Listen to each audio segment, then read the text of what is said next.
For the repair of the Korval E&P-01 controllers, the following procedures were necessary: replacement of various electronic components and general cleanup of the units.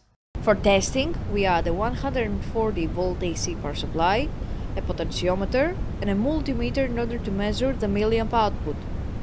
By manipulating the potentiometer, we see that the unit reacts and outputs the full 420 milliamp according to the set point and the process variable.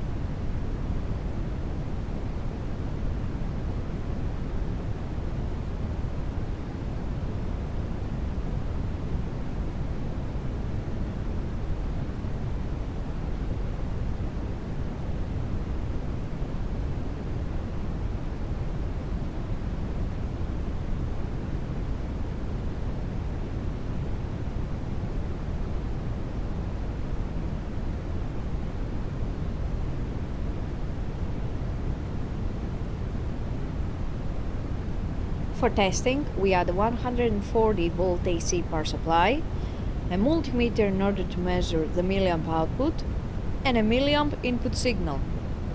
By manipulating the input signal, we see that the unit reacts accordingly and outputs the full 420 milliamp output according to the set point and the process variable.